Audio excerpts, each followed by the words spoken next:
In this video, I'm going to show you how to smoke brisket in an offset smoker. All right, now the first thing I'm going to do is trim and season our brisket. This one weighs 8.5 kilos and I picked it up from the Norwood Thomas Farms butcher store. So we're just going to take our brisket out of its packaging and then I'll flip it over. And the first thing I like to do is just trim this top flap off. And you don't want to trim it too deep because we want to be trimming it in a way that any juices or moisture is going to run off our brisket instead of pooling up in sections. So we've got our point end on this side and our flat on this side. And what I want to do now is just feel around on our brisket for any thick hard white fat and just trim it down to around 3 to 4 mil thick. And I want to make sure I leave a good amount of fat on the flat side. And any of that thick white hard fat, we're not going to let that go to waste. We can make some beef tallow out of that, and any lean trimmings we can save for burger mince.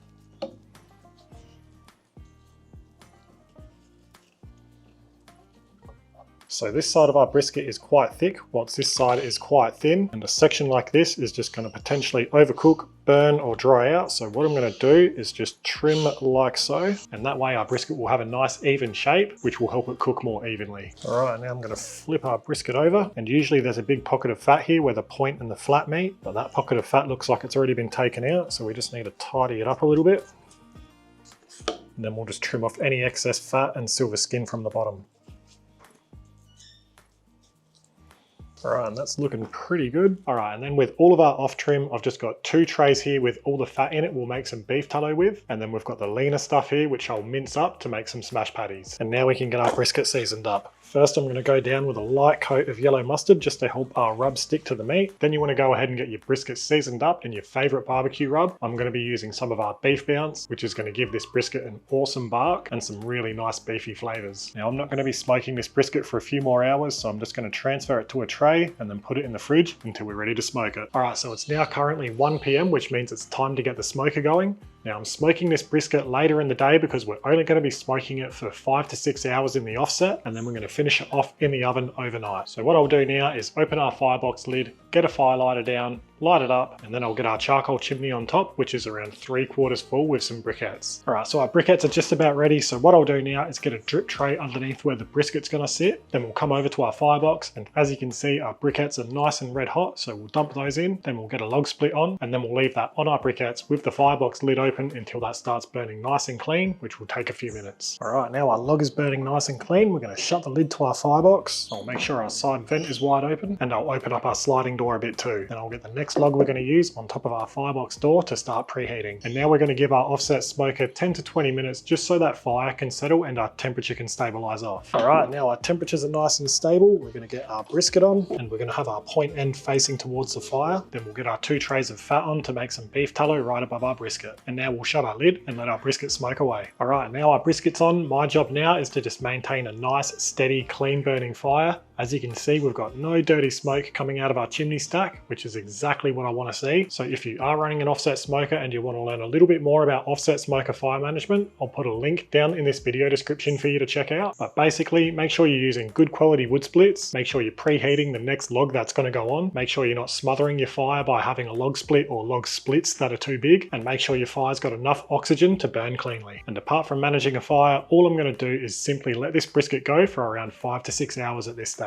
All right, now we're about 4 hours into this cook. We've been holding at around 120 to 135 Celsius or 250 to 275 Fahrenheit. And I reckon we've rendered all of the fat we can out of these trays. So we'll take them out and strain them. I might take this shelf out as well. And our brisket is looking quite nice, but I reckon we've still got another hour or 2 before we're going to look to wrap it up. All right, so on that last check-in, which was around 30 minutes ago, and as you can see, the colour on our point end is coming along far nicer than our flat, but the internal temperature of our flat is ahead of our point end. So what we're going to do to even things up is just wrap our point end in foil, then we'll let our brisket keep going for a while until we're ready to wrap it completely. All right, and in just over 6 hours, I reckon we are ready to wrap this brisket. The bark is looking awesome. So let's take this foil off the end.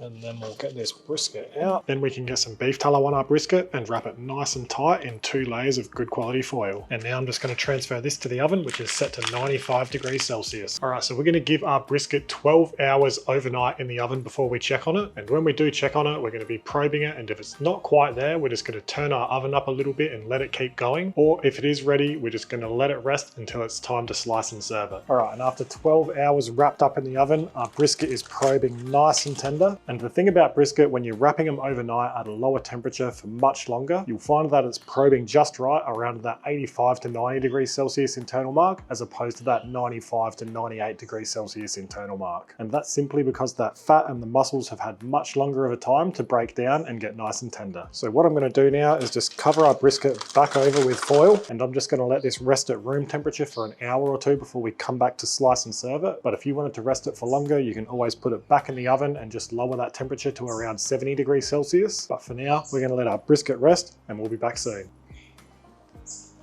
All right, so we've got the point end on this side, the flat on this side. What I'm going to do is just cut it straight in half for now.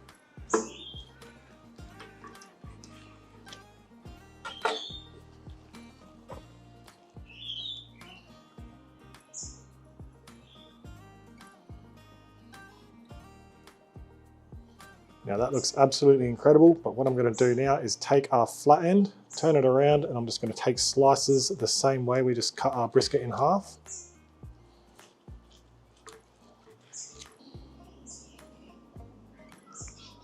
Look at that. Absolutely perfect.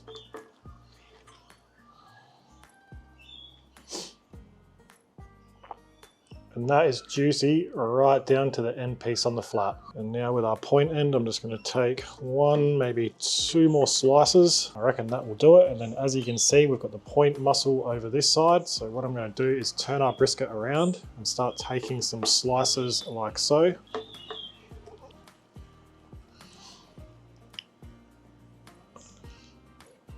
And this is where you get my favorite slices from the brisket. We'll just take a couple more slices off, and then we can just follow that fat seam and slice this part of the point into some burnt ends. And now we can turn the rest of our brisket back to how we were slicing the flat before and continue slicing that through. Now, if you've enjoyed this video, feel free to give it a like and subscribe to our channel so you don't miss our next videos. But for now, I'm gonna get stuck into one of these little burnt ends. And for those of you wondering what I do with all of that leftover brisket, this is exactly what I do. I'll vac seal it up and then I can use it in other recipes like as pizza toppings, in nachos, tacos, pies, pastas, and much more. And the vac sealing job is now so much easier thanks to the cordless vacuum sealer from Inkbird. I'll put a link down in the video description if you did want to check one of those out. It's as easy as opening it up, lining up your bag, closing it up,